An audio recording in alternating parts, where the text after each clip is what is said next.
भारत छोड़ने के लिए विवश किया था। और आज की इन परिस्थितियों में हम तो शांति के पक्षधर हैं। विश्व शांति का संदेश सदैव से ब्राह्मण देता रहा। वैदिक संस्कृति आपकी देती रही। तो शांति, अंतरिक्ष शांति, वनस्पतयः शांति, विश्वेदेवा शांति, सर्वगुण शांति का संदेश देती रही।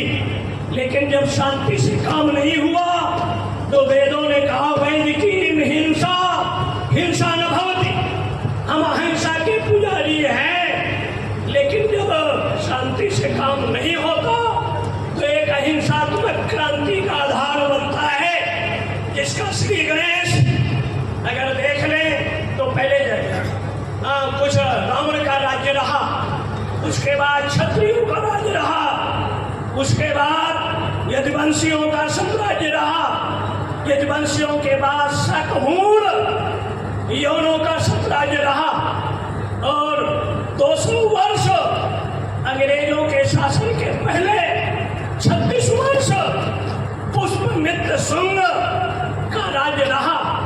और उस समय बौद्ध राजा था। भारत पर विदेशी आक्रमण होने की स्थिति में पुष्पमित्र शुंग के सामने 7 साल का बालक था, माता पिता का गला काट दिया जाता है और वो जंगल में भटकता है, साधना करता है, हथियारों का प्रशिक्षण स्वयं लेता है, स्वाध्याय तप करता है। बौद्ध राजा शिकार खेलने के दशहरा के समय जंगल में गया, उस पर शेर ने आक्रमण किया और पुष्पमित्र शुंग ने शेर के जबड़ा पकड़कर फाड़ दिया। राजा ने कहा मेरी सेना में भर्ती हो गए। कहा होगा महाराज। सेना में महासचिव हुआ, फिर महामंत्री बना और अंततोगत्वा सेना नायक बना।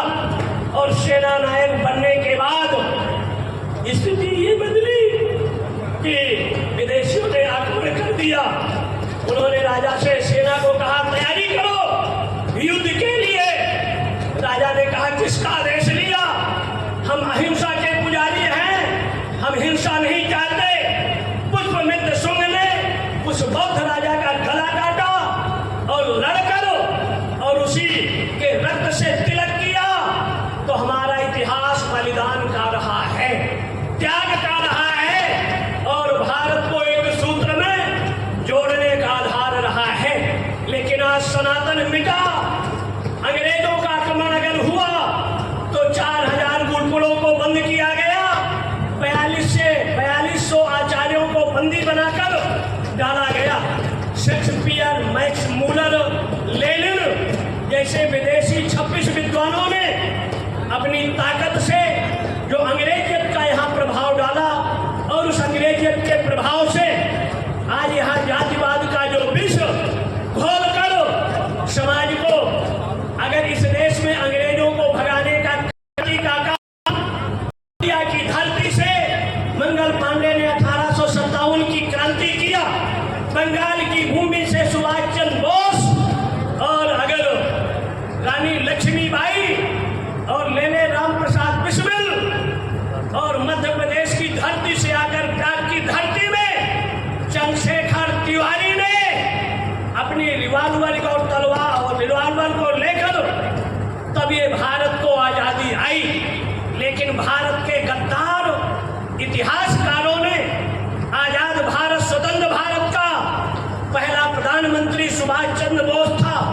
12 देश उसको मान्यता दे चुके थे। लेकिन भारत की वामपंथी विचारधारा, आज भारत के 3 तरह के शत्रु हैं। एक वामपंथी मीडिया, वामपंथी इतिहासकार और जिसकी सोच इतनी बदली हुई है कि जात के नाम